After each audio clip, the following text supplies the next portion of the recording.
Thiruvananthapuram reserve ബാങ്കിൻ്റെ back സൈഡിലുള്ള residential ഏരിയയാണ്. ഒരു വണ്ടിക്ക് മാത്രം കടന്നു പോകാൻ പറ്റുന്ന റോഡാണ്. അതിൻ്റെ ഇടയ്ക്ക് പോസ്റ്റും ഉണ്ട്. ഇതൊക്കെ അണ്ടർഗ്രൗണ്ട് ആവേണ്ട സമയമായോ? നിങ്ങൾ തന്നെ വാ.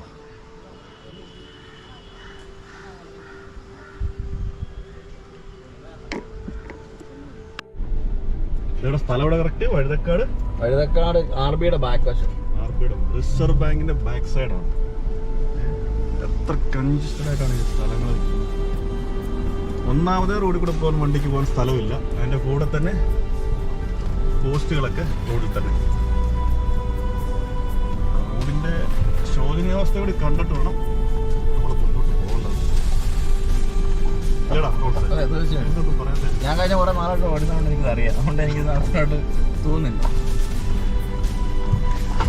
ഇവിടെ ഈ ഓപ്പോസിറ്റ് ഒന്നിനെ തിരിച്ച് മറ്റൊരു വണ്ടിക്ക് പോകാൻ പറ്റാത്ത സ്ഥലങ്ങളാണ്. പക്ഷേ ഇതുവരെ പ്ലാനിങ് കമ്മിറ്റി ഇതിനൊരു പരിഹാര മാർഗം പോലും കണ്ടെത്തിയിട്ടില്ല. ഇതിനൊരു പരിഹാരങ്ങൾ ആവശ്യമുള്ള പരിഹാരം ഉണ്ട്. നമ്മൾ പറയുകയാണെങ്കിൽ പരിഹാരങ്ങൾ വേണമെങ്കിൽ നമ്മൾ നിർദ്ദേശിക്കാം. തീർച്ചയായിട്ടും. അതുപോലെ തന്നെ ഈ ഒരു ബിൽഡിങ്ങിന്റെ അടുത്തിരിക്കുന്ന 2 വീലേഴ്സ് നോക്കും. പാർക്കിംഗ് ഇനി പുതിയ ബിൽഡിങ്ങുകൾ വരുമ്പോൾ അണ്ടർഗ്രൗണ്ട് പാർക്കിംഗ് സൗകര്യം ഒരുക്കിയതിന് ശേഷം മാത്രമേ പെർമിഷൻ കൊടുക്കാവൂ എന്ന് കോർപ്പറേഷൻ സ്വീകരിച്ചാൽ മതി.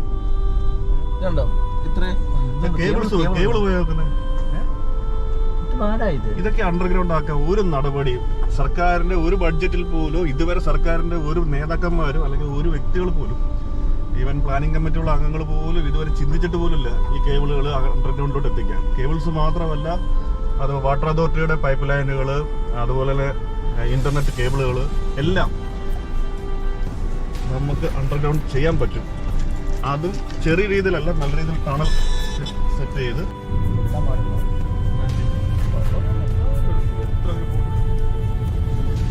ഈ വീടെടുക്കില്ലേ കുറച്ച് ഫ്രണ്ട് പിടിച്ചു അപ്പൊ ആ വണ്ടി മുകളിൽ വണ്ടിയുടെ ബോണറ്റ് വാങ്ങി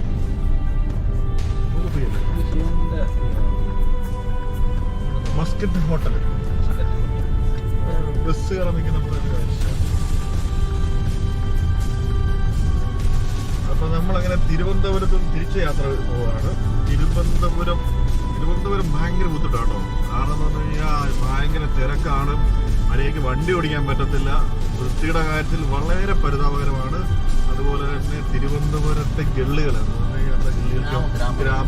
ഉള്ളേറികൾ, ഗ്രാമപ്രദേശവും ഒക്കെ, അതുപോലെ തന്നെ ടൗണിൽ തന്നെ ഉള്ള ഹൗസിംഗ് ഏരിയകൾ, റെസിഡൻഷ്യൽ ഏരിയകളൊക്കെ എന്ന് പറഞ്ഞാൽ ഭയങ്കര കൺജസ്റ്റഡ് ആണ്. ആളുകൾക്ക് വണ്ടികൾക്ക് നിന്ന് തിരിയാൻ പറ്റാത്ത രീതിയിലാണ് അവിടെ റോഡുകൾ. അതുപോലെ തന്നെ പോസ്റ്റുകൾ, വഴിയിൽ റോഡിന്റെ നടുക്ക് തന്നെ പോസ്റ്റ്, പിന്നെ കേബിളുകൾ. മൊത്തത്തിൽ തിരുവനന്തപുരം എന്ന് പറഞ്ഞാൽ മൊത്തത്തിൽ പറഞ്ഞു കഴിഞ്ഞാൽ ഭയങ്കര ബുദ്ധിമുട്ടാണ്. ഇത്രയും ജനസാന്ദ്രതയുള്ള ഒരു ജില്ലയാണ് തിരുവനന്തപുരം. പക്ഷെ ആ തിരുവനന്തപുരത്തിന്റെ ഇത്രയും ജനങ്ങൾക്ക് ഉൾക്കൊള്ളാൻ പറ്റുന്ന അടിസ്ഥാന സൗകര്യങ്ങൾ ഒന്നുമില്ല എന്ന് വേണമെങ്കിൽ പറയാം തിരുവനന്തപുരത്തിന്, അല്ലേ? നമ്മള് തിരുവനന്തപുരത്തിന് വെള്ളോട്ട് ഇറങ്ങി കഴിഞ്ഞാൽ ഓക്കെ. പക്ഷെ തിരുവനന്തപുരം ആ ഒരു ഏരിയ ഭയങ്കര പൊല്യൂട്ടഡ് ആണ്. എല്ലാം മൊത്തത്തില് അതിനെ അപേക്ഷിച്ച് ഞങ്ങളുടെ ഗ്രാമത്തിലോട്ട് വന്നാൽ നമ്മുടെ കുളത്തല, പന്തളം ഏറ്റവും രസകരവും സമാധാനവും ഉള്ള സ്ഥലമാണ്. പിന്നെ ഇത് ഇവിടെ ട്രിവാൻഡ്രത്ത് ടൗണിലാണെന്ന് പറയാമെന്നല്ലാതെ ടൗണിൽ താമസിക്കുന്നവർക്ക് കൂടുതലും ബൈക്ക് അല്ലെങ്കിൽ സ്കൂട്ടേഴ്സ് മാത്രമേ ഉപയോഗിക്കാൻ പറ്റത്തുള്ളൂ. കാര്യം എന്ന് വെച്ചാൽ കൺജസ്റ്റ് ആണ്. ഈ ചൂടും പിടിച്ച് നമുക്ക് പൊതുവെ AC ഇട്ട് കാറിന് പോകുന്നതാണ് നമുക്ക് സൗകര്യം. പക്ഷെങ്കിൽ നമ്മുടെ ഇവിടുത്തെ ഈ ഒരു ചൂട് കാരണം അല്ലെങ്കിൽ ഇവിടുത്തെ ഈ പ്രശ്നങ്ങൾ കാരണം, അതുപോലെ തിരക്കെന്ന് പറഞ്ഞാൽ ഭയങ്കര തിരക്കാണ്. അപ്പം വണ്ടി പാർക്ക് ചെയ്യാനാണ് ഭയങ്കര പാട്. അപ്പം ഫ്ലാറ്റിലൊക്കെ താമസിക്കുന്നവർക്ക് കുഴപ്പമില്ല. പക്ഷെ അല്ലാതെ ഈ RBയുടെ ബാക്കിലൊക്കെ ഉള്ള സ്ഥലങ്ങളിൽ ഭയങ്കര ബുദ്ധിമുട്ടാണ് പാർക്കിംഗ്. അതുകൊണ്ട് തന്നെ ഭയങ്കര ബുദ്ധിമുട്ടാണ്. വണ്ടി പാർക്കിങ്ങിന്റെ മാത്രമല്ല, വണ്ടി ഓടിച്ച് പോകാൻ പറ്റൂല. ഒരാൾ ഗള്ളിയിലോട്ട് കയറി കഴിഞ്ഞാൽ മറ്റൊരു വണ്ടി ഓപ്പോസിറ്റ് വന്നു കഴിഞ്ഞാൽ കൊടുക്കാൻ സ്ഥലമില്ല. പിന്നെ ഏതെങ്കിലും ഒരു ഫുള്ള് റിവേഴ്സ് അടിക്കണം. അതേ ഉള്ളൂ, അല്ല വേറെ വഴിയില്ലല്ലോ. ഒരാൾ നടന്നു വന്നാൽ പോലും പറ്റൂല വണ്ടികളായിട്ട് പോകാൻ. പിന്നെ അതുപോലെ തന്നെ ഫുട്പാത്തുകളും കൊള്ളൂല. ഭയങ്കര വികസനം എന്ന് പറയുന്നത്, നമ്മൾ ടൂറിസം ഭയങ്കര അപ്ഡേറ്റ് ചെയ്യാണ്, ഡെവലപ്പ് ചെയ്യാണെന്നൊക്കെയാണ് പറയുന്നത്, മന്ത്രിമാര് പറയുന്നത്. പക്ഷെ ഇത്രയും കാലമായിട്ട് തിരുവനന്തപുരത്തെ മര്യാദയ്ക്ക് അപ്ഡേറ്റ് ചെയ്യാൻ പറ്റാത്ത ഗവൺമെന്റുകളാണ് വന്നു പോയത്. അതുപോലെ തന്നെ ഈ ബസ് വേകൾ, നമ്മളിപ്പോഴും എല്ലാ വീഡിയോയിലും പറയുന്ന ബസ് വേകൾ, തിരുവനന്തപുരത്ത് ഒരിടത്തും ബസ് വേകളില്ല. പിന്നെ എങ്ങനെയാണ് നമ്മളുടെ സംസ്ഥാന നഗരിയായ എന്താ പറയാ ഏറ്റവും സെക്രട്ടേറിയറ്റും നിയമസഭാ മന്ദിരങ്ങളും ഒക്കെ ഉള്ള തിരുവനന്തപുരത്തിന്റെ അവസ്ഥ ഇങ്ങനെയാണ്. വളരെ പരിതാപകരം. 4 വരി റോഡുകളുണ്ട്, പക്ഷേ വൃത്തി എന്ന് പറയുന്ന സാധനം എങ്ങുമില്ല. ആളുകൾക്ക് മര്യാദയ്ക്ക് നടക്കാൻ പറ്റത്തില്ല, ഒന്നുമില്ല. പിന്നെ ജോലിക്കാർ ഏറ്റവും കൂടുതൽ വന്നു പോകുന്നത്. എനിക്കൊന്ന് ടെക്നോ പാർക്ക് ഏരിയ റോഡുകൾ ഇപ്പൊ പുതിയ ഹൈവേ ഒക്കെ വന്നപ്പോൾ അവിടെ ഇച്ചിരി അവിടെ നല്ല ഏരിയയാണ്. പക്ഷേ ഒരു സെന്റർ എന്ന് പറയുന്നത് ഭയങ്കര ശോചനീയം തന്നെയാണ്. ഒരു കാഴ്ച കൊണ്ട് ഒരു ഭംഗിയില്ലാത്തൊരു നഗരം, നരച്ചു കിടക്കുന്ന ഒരു നഗരം എന്ന് വേണമെങ്കിൽ പറയാം. നരകം എന്നാണ് പറയേണ്ടത്. അല്ലാതെ ഇതിന്റെ അപ്പുറത്ത് വേറൊന്നും നമുക്ക് തിരുവനന്തപുരത്തെ കുറിച്ച് പറയാനില്ല. എല്ലാം പെട്ടെന്ന് ആക്സസ് ചെയ്യാം എന്നുള്ളത് കൊണ്ട് നമുക്ക് മിക്ക ആൾക്കാരും ടൗണുകൾ സെലക്ട് ചെയ്യാറുണ്ട് താമസിക്കാൻ വേണ്ടി. പക്ഷേങ്കിൽ ഒരു 10-15 കിലോമീറ്റർ മാറി നമുക്ക് ആവശ്യങ്ങൾക്ക് വേണ്ടി പോയാലും കുഴപ്പമില്ല. ജീവിതം സുഖപ്രദമായിട്ട് ജീവിക്കണമെന്നുണ്ടെങ്കിൽ കുറച്ച് ഗ്രാമപ്രദേശം ജീവിക്കുന്നതാണ് നല്ലത്. ഞങ്ങളുടെ മാത്രം എക്സ്പീരിയൻസ് ആണ് കേട്ടോ. ഒരു കാരണം വെച്ചാൽ അത് വേറെ ആരുടെയും പറയുന്നില്ല, ഞങ്ങളുടെ മാത്രം കാര്യം. ഞങ്ങൾ കുറച്ച് നാട്ടുപ്രദേശത്ത് ജീവിക്കുന്ന ആൾക്കാരായതുകൊണ്ടാണ് നമുക്കങ്ങനെ പറയാൻ പറ്റും. അപ്പം നമ്മുടെ നാട്ടുപുറം ഇതിനേക്കാളും ബെറ്ററാണ്. നമ്മുടെ നാട്ടുപുറത്ത് ഒന്ന് നോക്കി നല്ല റോഡുകളുണ്ട്. അതുപോലെ തന്നെ ഓൾറെഡി നമ്മുടെ റോഡുകളിലെല്ലാം എന്താ പറയുക, ഫുട്പാത്തുകൾ നല്ല നീറ്റ് ആൻഡ് ക്ലീൻ ആണ്. ഇവിടെയൊക്കെ ഭയങ്കര ബുദ്ധിമുട്ടാണ് കാര്യങ്ങൾ. എന്തുകൊണ്ട് നമുക്ക് ഇപ്പോഴും കേബിൾസും മറ്റു കാര്യങ്ങളും അണ്ടർഗ്രൗണ്ടിലോട്ട് മാറ്റാൻ സാധിക്കുന്നില്ല? ഈവൻ ഈ ഫുട്പാത്ത് മതി. ഫുട്പാത്തിന്റെ ആ ഒരു ലൈൻ തന്നെ അണ്ടർഗ്രൗണ്ടിലായിട്ട് ടണൽ നിർമ്മിച്ച് അതിലൂടെ തന്നെ ഈ പറയുന്ന കേബിളുകളും വാട്ടർ അതോറിറ്റിയുടെ പൈപ്പ് ലൈനും മറ്റ് ഇലക്ട്രിക്കൽ ലൈനുകളും എല്ലാം അതിലൂടെ കൊണ്ടുപോകാൻ പറ്റും. അത് മെയിൻ്റെനൻസ് ചെയ്യാൻ വേണ്ടി തന്നെ നമുക്ക് ആ രീതിയിൽ വേണം വർക്ക് ചെയ്യേണ്ടത്. കാരണം 6 അടി 7 അടി താഴ്ചയുള്ള ഏകദേശം ഒരു എത്ര പറയാ, ഒരു 2 മീറ്റർ വീതിക്ക് അല്ലെങ്കിൽ 2 വ്യക്തികൾക്ക് നിൽക്കാൻ പറ്റുന്ന പാകത്തിൽ വേണം ടണൽ നിർമ്മിക്കാൻ. ഏകദേശം ഒരു 3 കിലോമീറ്റർ കൂടുമ്പോൾ ടണലിലോട്ടുള്ള എൻട്രി പാസേജുകൾ ഒരുക്കുക. അങ്ങനെ ആകുമ്പോൾ മെയിൻ്റെനൻസ് വർക്ക് നല്ല വൃത്തിക്ക് നടക്കും. എല്ലാ കാര്യങ്ങളും അങ്ങനെ നടക്കും. അങ്ങനെ ചെയ്യുന്ന രാജ്യങ്ങളും ഉണ്ട്. നമ്മുടെ വീഡിയോകളിൽ കൂടുതലായിട്ടും വിമർശനങ്ങൾ വരാറുണ്ട്. സംസാരങ്ങൾ കൂടുതലും വിമർശിച്ചുള്ള സംസാരമാണ് കൂടുതലുള്ളത് അല്ലേ? അപ്പോൾ അതിൻ്റെ അങ്ങനെ വിമർശനം വരാനുള്ള മെയിൻ കാരണം ഒരു കാരണവശാൽ നമുക്ക് യൂട്യൂബിൽ നിന്ന് വരുമാനം ഉണ്ടാക്കുക എന്ന ലക്ഷ്യമല്ല നമ്മുടെ ലക്ഷ്യം. കാര്യം നമ്മുടെ നാട്ടിൽ നിന്നും ഈ വീഡിയോ കാണുന്ന ഒരു 10 പേരെങ്കിലും, ഇവനൊരു വാർഡ് മെമ്പറിനെങ്കിലും അവൻ്റെ ഗ്രാമം അല്ലെങ്കിൽ അവൻ്റെ ആ വാർഡെങ്കിലും അറ്റ്ലീസ്റ്റ് ഒന്ന് ഡെവലപ്പ് ചെയ്യാൻ തുടങ്ങിയാൽ, അല്ലെങ്കിൽ ചിലപ്പോൾ ഇതുപോലൊരു എന്താ പറയുക ഫുട്പാത്തോ അല്ലെങ്കിൽ എന്തെങ്കിലും ഒരു അവശ്യ ഘടകങ്ങൾ അടിസ്ഥാനപരമായി ഉണ്ടാക്കി കൊടുക്കാൻ തോന്നിയാൽ, അങ്ങനെ ഒരു 100 പേർക്ക് ഒരു കാലക്രമേണ തോന്നിയാൽ ചിലപ്പോൾ കുറച്ചുകൂടെ ഡെവലപ്പ് ആയാലോ അല്ലെങ്കിൽ കൂടുതൽ ആൾക്കാർ ഇതിനൊക്കെ കൂടുതൽ കോൺഷ്യസ് ആയാലോ എന്ന് വിചാരിച്ചാണ് നമ്മൾ ഇത് ചെയ്യാൻ മെയിൻ കാരണം. കാര്യം അങ്ങനെ ചിന്തിച്ചാൽ മാത്രമേ ഇനിയൊരു മാറ്റം ഉണ്ടാകത്തുള്ളൂ. കാര്യം അല്ലാത്ത പക്ഷം ഈ വരുന്ന രാഷ്ട്രീയക്കാരെല്ലാവരും പ്രായമുള്ള ആൾക്കാരാണ്. കാര്യം ഇവർ കണ്ടു വളർന്നത് ഇവർക്ക് മുമ്പുള്ള ആൾക്കാരുടെ അതേ സ്വഭാവമാണ് അവർ കണ്ടു വളർന്നത്. സോ അതുകൊണ്ട് തന്നെ അവർക്ക് ഇതിനെക്കുറിച്ച് ഫുള്ളായിട്ടൊന്നും ഇനി അങ്ങോട്ട് ചെയ്യാനെ കൊണ്ടില്ല. അപ്പോൾ യങ്സ്റ്റേഴ്സ് ഇതൊക്കെ മനസ്സിലാക്കി വരുന്ന യങ്സ്റ്റേഴ്സിനെ കൊണ്ട് മാത്രമേ ഇതിനകത്തൊരു കാര്യങ്ങൾ ഇനി ചെയ്യാൻ പറ്റത്തുള്ളൂ. നമ്മുടെ നാട്ടിൽ എന്തെങ്കിലും നമുക്ക് വേണമെന്നുണ്ടെങ്കിൽ കൃത്യമായിട്ട് യങ്സ്റ്റേഴ്സിനകത്ത് ഇത് തന്നെ അല്ലേ? പിന്നെ വേണം വിമർശനം ഉണ്ടായിരിക്കണം. വിമർശനങ്ങൾ ഉണ്ടായാൽ മാത്രമേ നല്ല നല്ല പദ്ധതികളും നല്ല നല്ല ആശയങ്ങളും ഉണ്ടാവത്തുള്ളൂ. നമ്മുടെ നാടാണ്, അതുകൊണ്ട് നമ്മൾ വിമർശിക്കാൻ പാടില്ല. മറ്റുള്ളവരുടെ മുന്നിൽ നമ്മുടെ നാടിനെ എപ്പോഴും വീഴ്ത്തിയേ പറയാവും. അങ്ങനെ ഒരു കൺസെപ്റ്റാണ് മിക്കരും പറയുന്നത്. പിന്നെ മിക്ക രാഷ്ട്രീയ പാർട്ടിക്കാരും അവരുടെ അണികളും പറയുന്നതാണ് നമ്മുടെ നാടിനെ നീ ഇങ്ങനെ കൊച്ചായി പറയുന്നത്. നമ്മുടെ നാടിനെ മോശമാണ് എങ്കിൽ, നമ്മുടെ നാടിന്റെ അവസ്ഥകൾ മോശമാണെങ്കിൽ അത് തുറന്നു പറയണം. ആ മോശമായ അവസ്ഥ മാറ്റി മുന്നോട്ട് നമ്മളുടെ തലമുറയല്ല, അടുത്തൊരു വരുന്ന തലമുറയ്ക്കെങ്കിലും നല്ലൊരു സാഹചര്യം, നല്ലൊരു എന്താ പറയുക നാടിനെ സൃഷ്ടിച്ചു നൽകാൻ നമുക്ക് സാധിക്കണം. ആ ഒരു ലെവലിലോട്ട് എത്തിക്കണം. നമ്മളുടെ കാലഘട്ടം കഴിഞ്ഞാലും മറ്റുള്ള തലമുറയും ജീവിക്കാനുള്ളതായി നാട്ടിൽ.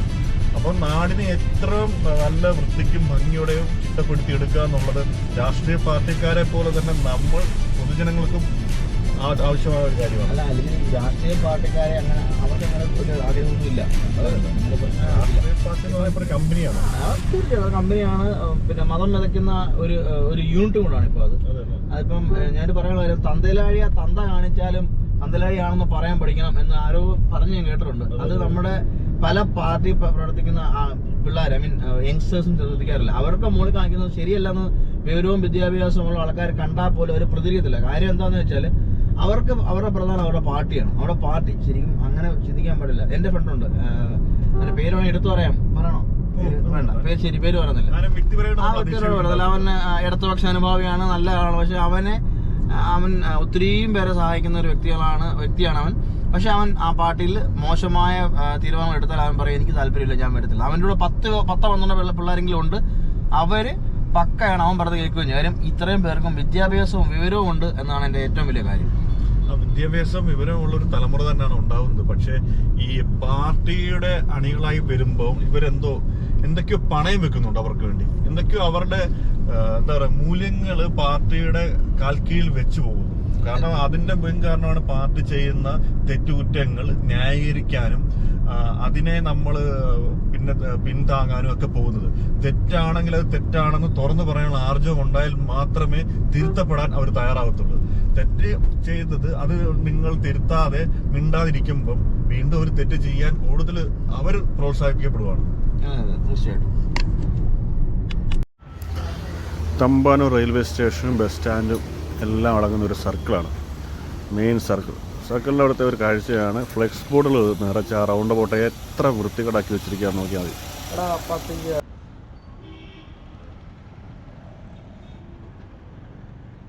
ബാക്കിയുള്ള കാഴ്ചകളൊക്കെ സാധാരണ കാഴ്ചകൾ തന്നെയാണ്. ആളുകൾ നിരനിരയായ റോഡ് ക്രോസ് ചെയ്യുന്നു, വണ്ടികൾ വാഹനങ്ങൾ അങ്ങോട്ടും ഇങ്ങോട്ടും പൊയ്ക്കൊണ്ടേയിരിക്കുന്നു.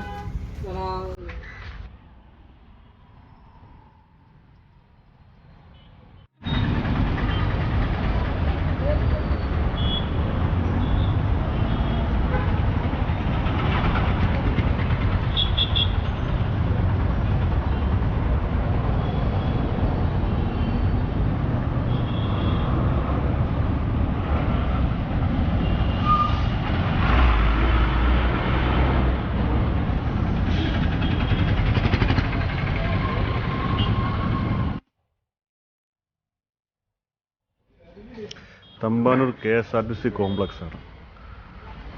വളരെ മനോഹരമായൊരു ബിൽഡിംഗ് ആണ്. പക്ഷേ ബസ്സുകൾ പലതും വെളിയിൽ തന്നെയാണ് പാർക്ക് ചെയ്യുന്നത്, നിർത്തുന്നത്. അതുപോലെ തൊട്ടടുത്ത് തന്നെ നമ്മുടെ ഇന്ത്യൻ കോഫി ഹൗസും ഉണ്ട്. അതെല്ലാം വീണ്ടും ഒന്ന് മൂടി പിടിപ്പിച്ച് നിർത്തിയിട്ടുണ്ട്. KSRTC ബസ് സ്റ്റാൻഡിലോട്ട് പോകുന്ന ഒരു യാത്ര ഇച്ചിരി ദുരിതകരമാണെന്ന് തോന്നുന്നു. ബസ്സൊക്കെ നേരെ ഓപ്പോസിറ്റ് റോഡ് ക്രോസ് ചെയ്ത് തന്നെ വേണം കയറാൻ. വണ്ടികളൊക്കെ അതിൻ്റെ പുറകെ വന്ന് ചവിട്ടി നിൽക്കുകയും വേണം. അതുപോലെ തന്നെ ആളുകൾ ഒരുപാട് റോഡ് ക്രോസ് ചെയ്യാൻ നിൽക്കുന്നുണ്ട്. റോഡ് ക്രോസിങ് ഈ പറയുന്ന റൗണ്ട് ബോട്ടത്തിൻ്റെ ഇവിടെയും എല്ലാ റോഡ് ക്രോസ് ചെയ്യാൻ വേണ്ടി നിൽക്കുകയാണ്. പക്ഷേ അവിടെ അങ്ങ് സിഗ്നൽ ലൈറ്റുകളൊന്നുമില്ല. വണ്ടി വരുന്നതനുസരിച്ച് അവർ ചാടി അങ്ങ് പോവാണ്.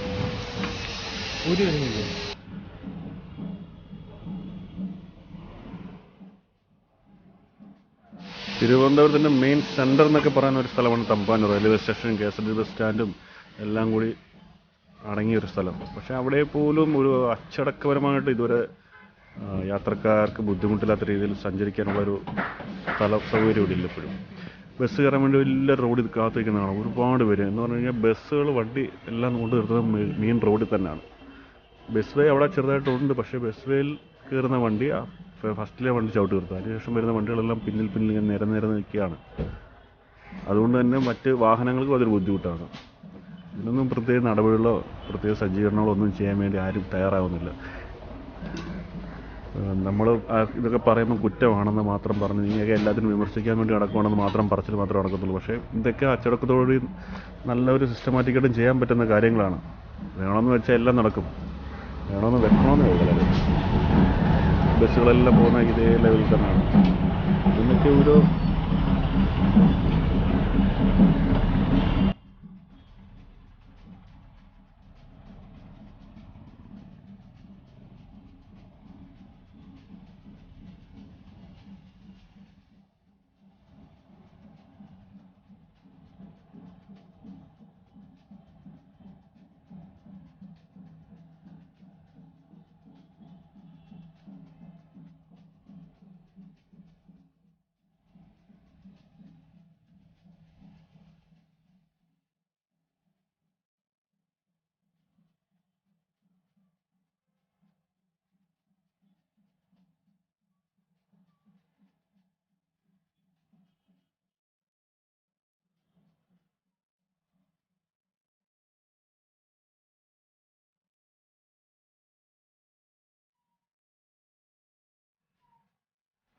തമ്പാനൂർ ബസ് സ്റ്റാൻഡിന് മുന്നിലെ കാഴ്ചയാണ്.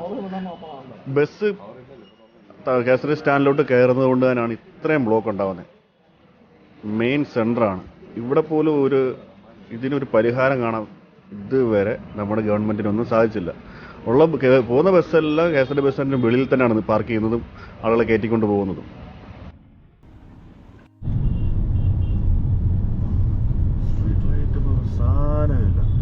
തിരുവനന്തപുരം നഗര മധ്യത്തിൽ ഒരൊറ്റ സ്ട്രീറ്റ് ലൈറ്റിൽ ഇവരൊക്കെ എന്ത് തേങ്ങ ഉണ്ടാക്കാന്ന് ഒരു പിടിയും കിട്ടുന്നു. ഈ അഡ്വർടൈസ്മെന്റ് ബോർഡുകളിലെ ലൈറ്റുകളൊക്കെ കടകളുടെ വെട്ടമല്ലാതെ ഒരു മിന്നാമിങ്ങിന്റെ വെട്ടം ഇട്ടിട്ടില്ല. പോസ്റ്റുകളൊക്കെ ഇഷ്ടമുണ്ട്, പോസ്റ്റുകളിൽ തന്നെ ലൈറ്റ് ഉരുപ്പുണ്ട്, പക്ഷെ അതൊന്നും കത്തുന്നതല്ല. എന്തൊരു കഷ്ടമാണ് ഇത്. തലസ്ഥാനഗിരി ഇങ്ങനെയാണ്, പിന്നെ ബാക്കിയുള്ളവരെ പറയാനുണ്ടോ? അവിടെ പിണറായി അങ്ങ് ന്യൂയോർക്കിലെ റോഡ് പണിഞ്ഞെന്നോ പിണറായിയുടെ ബന്ധുക്കാരാണ്ട് വന്ന് കണ്ടെന്നോ ന്യൂയോർക്കിലെ റോഡിനെക്കാട്ടിലും മികച്ച റോഡാണെന്നോ ഒക്കെ പറഞ്ഞ് അത് ഒന്നല്ല, അതിൽ കുറഞ്ഞത് ഒരു 6 എണ്ണം കാണണം, 4 6 എണ്ണോ കാണണം. 2 കത്തുന്നുള്ളൂ തോന്നുന്നു. ഉണ്ടല്ലേ? ഇതാണ് തിരുവനന്തപുരം നരകമാണ്.